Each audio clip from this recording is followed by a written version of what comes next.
Tell us about it. What is authentic leadership? Yeah. Well, the term authentic, I think, is overused, and the research would show that in the management annals, right? They looked at the last 3 decades. And, the way I describe what authenticity is it's like the quality of being. And I capitalize BE because it's really a presence of being. If you look up the word authentic in the dictionary, it's actually the word original. And so that, to me, is freeing, right? It's saying unless you've been cloned, we're really talking about our quality of being ourselves. So the pedagogy of how do you become more original, more real, genuine, it's really 2/3 of it is self-work, right? It's thinking about, what have been the crucibles or the tough parts of your life.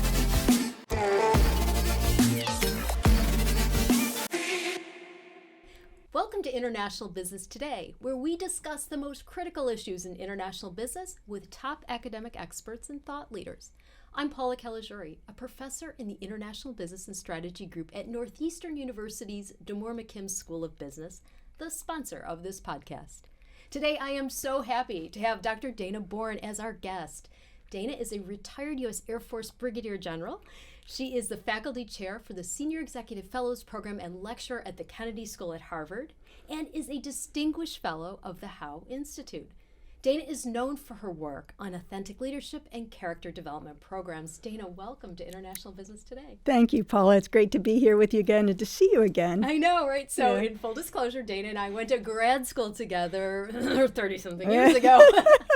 So it's so fun to be back together. So Dana, I love your work in authentic leadership. So let's just start off with that. Tell us about it. What is authentic leadership? Yeah. Well, the term authentic, I think, is overused, and the research would show that in the management annals, right? They looked at the last 3 decades of the use of the word authentic in research, and it was across all fields, and it has really blossomed. So I want to start with saying, I know everybody is hearing this word authentic a lot. So what is it, and what is that? Exactly. Can we pick another word? Right. And the way I describe what authenticity is it's like the quality of being. And I capitalize BE because it's really a presence of being based on an integration of our own distinctive values, what motivates us, what is our sense of our why, and it's very unique. And if you look up the word authentic in the dictionary, it's actually the word original. And so that, to me, is freeing, right? It's saying unless you've been cloned, we're really talking about our quality of being ourselves. So it's who your natural essence, or who you are. Absolutely. The magic that makes you tick, the thing that, Paula, if you're not here, right, and we replace you with someone else who's going to do the interview, there's something still missing about Paula. And that's what we're talking about, right? It's that essence. Oh, interesting. Yeah. Interesting. So when you do your research in authentic leadership, are you seeing authenticity sort of play out differently around the world? Or is it still essentially who you are originally, your essence of you? I get asked that question quite a bit because I teach authentic leadership around the world, and from anywhere in the Middle East to over in Europe. And my answer has always been, it doesn't matter, right? But what I mean by that is the pedagogy doesn't matter. And so the pedagogy of how do you become more original, more real, genuine, it's really 2/3 of it is self-work, right? It's thinking about, what have been the crucibles or the tough parts of your life?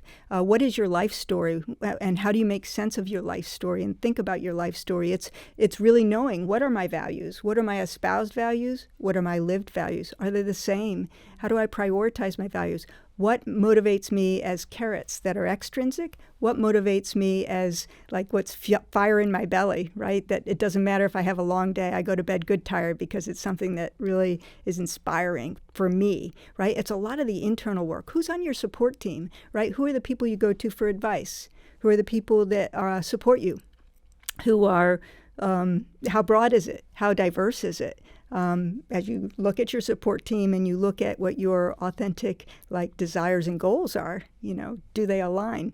So it's a lot of that work, and then pivoting from how do I go from the I and the me to leveraging now for the we, the work of the collective. So this requires a lot of self-awareness, right? A lot of deep dive into one's own kind of how our own rhythm, how we're wired, our moments, our crucible moments, and the like. Is it easier for some cultures than others to kind of do that internal work? So that's the other part of so it does vary across cultures because, I mean, just like we as individuals have different values, countries have different values. And so the culture of a country can be one that is pretty consistent. And so that does vary. And so when you think about, you're the expert in cultural agility, and well, that's why I'm asking, right? Absolutely. It's a fair question, but I'm kind of want to be careful to answer this, that it's the like, just like you can't be me and I can't be you. When you go from one culture to another, how do we embrace, or how do we kind of learn and understand another culture, but not try to be, right, somebody different than we're not? So it's really kind of an agile and a flexible process. And some cultures are very individualistic and very assertive, and others are very much more reserved and more humble. And so you can see what can happen if you just try to be that in that culture, but if you try to take your own culture into that culture, that's not a good thing. Jane, I really appreciate the answer, because it was a self-serving question, because I struggle with it when I do cultural agility work. I have to ask people to think deeply in their own socializing agents. In some cultures, it's really easy to think about their own lives and kind of reflect back. In other cultures, they want to talk about things more in the general sense and in the communal sense. So it's interesting. Yeah. But I'm also curious about authentic leadership in the context of a little bit of the backlash around what is authenticity really. So the authentic Paula at age 20 would have majored in cheerleading and minored in dating boys or something. I've obviously evolved. So how does authentic kind of work when you're talking about growth? So your values shift. Yeah, one of the ways that I think about that is in terms of, maybe as your psychology background, mine as well, but some people are really understanding of traits as opposed to states.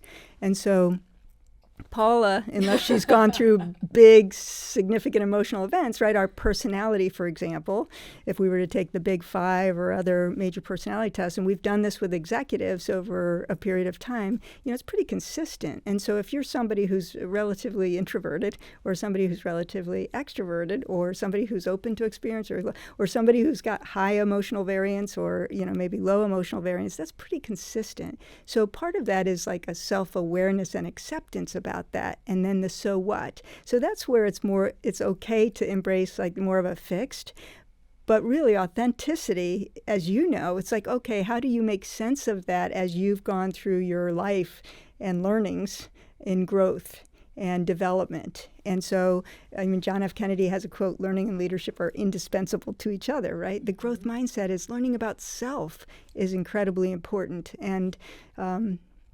And we're not perfect. Authenticity doesn't mean being perfect. Quite the opposite, right? It means, how do we embrace sometimes the failures and then adapt and grow and learn and, continue to be our best selves and to help others, reach their fullest potential as well. And the humility it takes to actually do that hard work is also so critical. Yeah. And you've written recently a great HBR piece with some colleagues on global leadership development programs. Can you tell us a little bit about that? Absolutely, and thank you for asking, because we've been studying authenticity and authentic leadership pedagogy with executives, with graduate students, with professionals that are mid-level managers, and our question was, if we bring people on this journey, which is that I and me to we, leveraging, to empower others and to live your purpose, for a greater cause or greater meaning in your life. How can we show evidence, right, of the impact? And so we did find 7, actually. It's a lucky 7. Yeah. Cross-cutting themes, and we have some more work that's going to be hopefully coming out later. So the 7 themes that are present in outstanding leadership development programs? Or so no, we're taking the authentic leadership development pedagogy, which is, as I pointed out, the 2/3 more internal work, and then leveraging to the more, then how do you apply that towards others. And we have studied, like, what difference does that make? And so the 7 findings that are in our Harvard Business Review article, it came out in February of 2023, is entitled What Makes Leadership Development Programs Succeed? And the cross-cutting themes are things that are going to sound, like yes, are, it's approaching with a whole person, right? Personal and professional. It's, the giving space for self-reflection and establishing what meaning is. It's, looking at, do you need to have really long programs, or can you make the same effect in shorter programs? We found shorter programs actually can be effective. I was just going to say, we need to hear more about that one. Absolutely. We found that online programs can be very effective. Really? We also found that there's an importance in terms of ensuring that there are continual touch points, so that you don't just finish, a 2-day or a 2-hour program or a 1-month program without sort of a continual touch points to keep things like. With a coach, or can it be self? Can be many different ways. It can be, through your own intentional, development of what you read, how you kind of continue your journey. But we found some really neat things that have encouraged us to keep going in our research. And so we're presenting that and hopefully publishing that in the near future. Oh, it's going to be fantastic. We'll definitely have to put a link to the article in the show notes. So I want to go back to the time, the time that it takes in order to have a good, effective leadership development program, because I get asked this question a lot with the work I do in mobility around, okay, Polly, you're saying that living in another country is helpful. And for a long time, the question was, how long does it take? How long does someone have to live in the other country in order to be effective? And after all the research that we did, it was, hey, it's not about duration. It's about experience that you have, the quality of the experience you have when you're there. You're not just breathing the air of another country for a certain amount of, days, weeks, months, years. Exactly. It's having a high quality experience while you're there. Is that something that you're finding as well? Yes, and I love the "it depends" answer because there are so many factors that go into, how can it be successful. And, we found there were some barriers to people making the most of the experience. There were some novel findings that we discovered that said, sometimes people aren't in the right readiness mindset and/or are coming in kind of with, like, one of the things we measured was self-concept clarity. And some people came in with kind of a very high self-concept clarity. And so a program that is intended. Can you just explain that a little bit? Yeah, it's a measure that is, how well do you know yourself? Okay. And we also found, actually compensation, really high compensation. Some of the novelties of our studies found that people that had a higher income actually didn't benefit as much. But we found that there were some other findings where people who, for example, came in with some acute stress that benefited greatly. And so what we were looking at was therapy. or just an acknowledgement that you're not alone, because a lot of what senior executives come in and recognize, wow, I thought it was just me. Brene Brown's statement in the title of her book, or the gift of imperfection. And I think a lot of people find it freeing that I don't have to be somebody else, that I actually, the most effective that I can be and efficient and impactful and influential in my leadership is actually being a better me in order to then help others be their best distinctive selves, seeing the humanity in each other.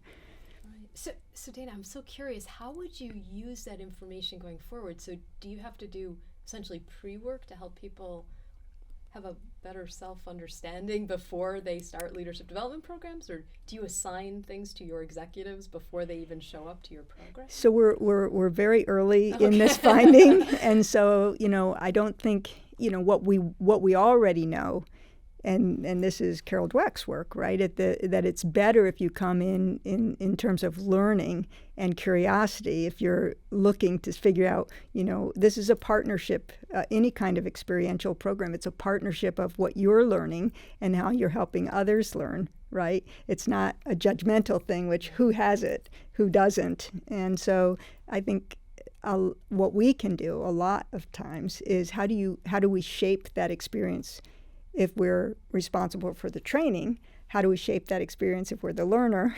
How do we, but I think there's an importance in terms of intentionality. Right. And you've run these leadership and character programs all around the world. Mm-hmm. You've run them with different groups in the military, private sector, public sector. You've done it all.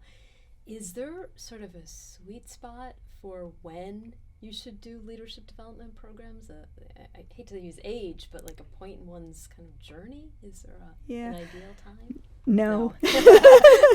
Yeah, I think now is always best. Okay. Yep.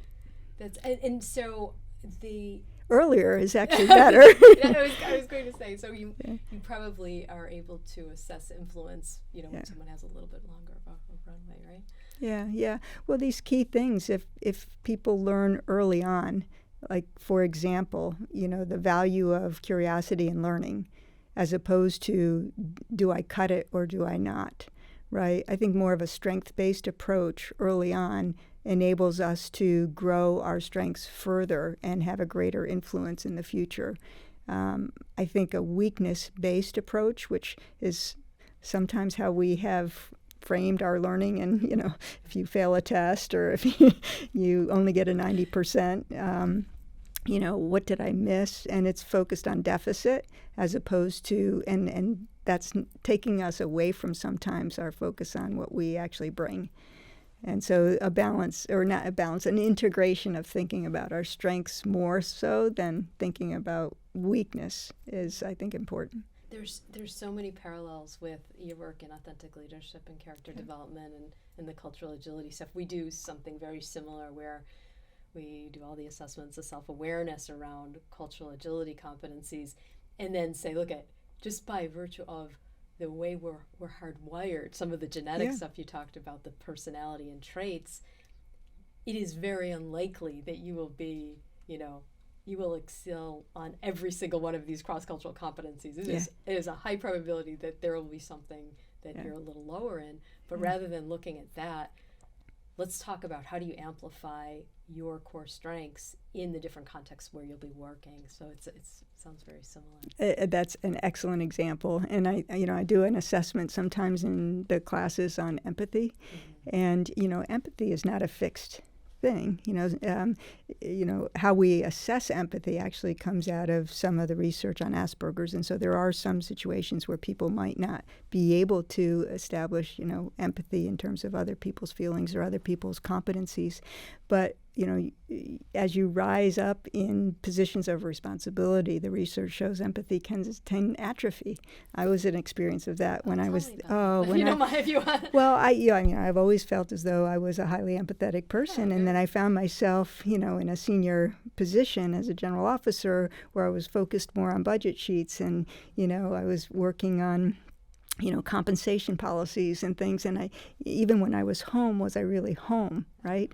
And so it can atrophy. And so when I do an empathy assessment, and very high-charging executives, see a score out of 18 and they get a 10, are devastated and trying to figure out, well, what does that mean? I thought I was higher, and I think part of that is like, how do we interpret our results? And do we just tune out, and also what do we do?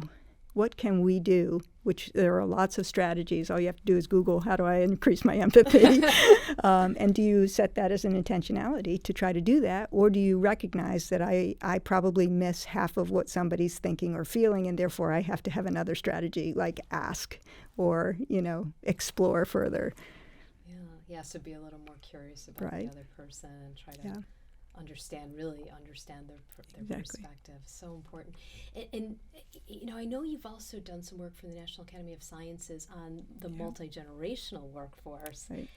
I'm so curious about those findings. Well, that was a fascinating experience. So that was I think our book came out in July of 2020, and it's free. It's available online. We'll have to put the link to it. Absolutely. And then if you don't want to read the whole thing, there's a nice 2-pager there that kind of summarizes it. But the title of it was, are the generational categories that we tend to use, like millennial, Gen Z, baby boomer, is there any like utility in that or meaning in that when you're thinking about workplace management? What did you find? There's no science. So tell me more.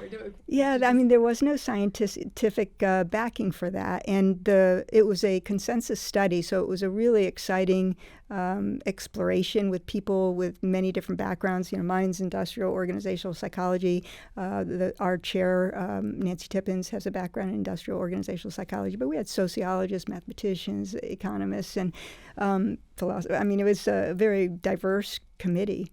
But what we found, I think, first of all, is that given what's not there in the science, it's really important that people look at individual characteristics and not stereotype based on the fact that I'm a baby boomer, right, on the cusp of that, and therefore, everything is known about me, and that's not really fruitful, and even less so now. Another thing we found is that the research was not really robust, and so anybody who's thinking about research should do more cross-sectional work, do more mixed methods with qualitative data. Nothing that's new for you, Paula. But it's so important for everyone to hear. It is. Sometimes we do make some assumptions based on, because this person's a baby boomer, Gen Xer, or whatever, Right. We don't want to do that. No, and there is a lot of work that's looking at age and period and cohort, and so generations came out of looking at when you were born, and so you get a category, and then there's the period where people lived through World War II or people lived through 9/11, and then there's cohort where it's a more still social influence, but it could be a very localized thing where it was the Columbine situation, or you can add in something like the Vermont flooding right now and the impact of that cohort.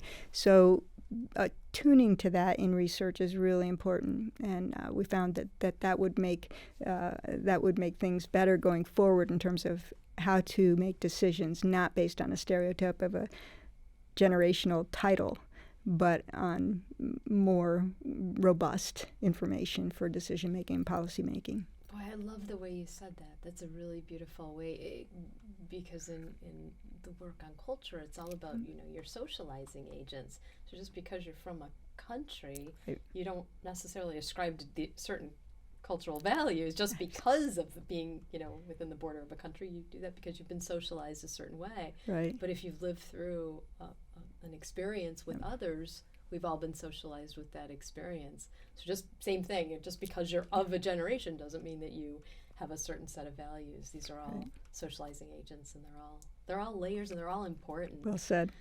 So Dana, you have been a military leader for military career, 30 years in the military. Mm-hmm. You have worked all around the world. You've served all around the world. Would you share some advice for our listeners around being a global leader? I can answer very succinctly that I've learned over time, and it comes back to our authenticity and just our originality and that time that we spend exploring who am I, why am I, what is meaningfulness and significance in my life to leave, in terms of how am I influencing an individual on a given day to, my legacy on my last breath.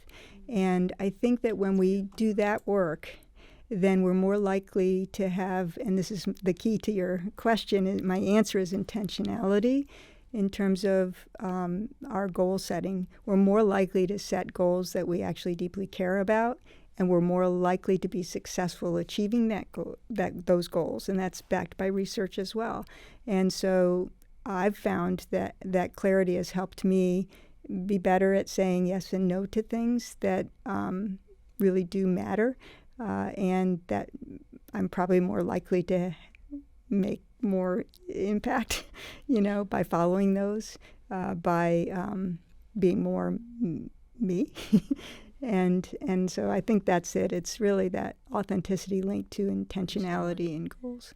It's such a great piece of advice, and I hope everybody does follow that. Really know yourself well, know your priorities, know your values, and then align the decisions that you're making every day on how you're using using your day to align with those priorities. And I think it actually is not just an individual level, it's isomorphic. You can take that to a team, you can take that to an organizational level, company level, and you can kind of take that to a society too. I mean, obviously I'm in the School of Government at Kennedy School, and globally, when you think about that in terms of a more global society. Dana for president. My passion is in developing the next generation. All right, well, one can hope. So Dana, thank you so much for being part of International Business today. It was just such a pleasure to have you. Great to see you again, and thanks for the conversation, and to your listeners, all the best. To our listeners, thank you for joining us for today's episode of International Business Today. If you enjoyed it, please share it with your network. As always, we'd love to hear from you.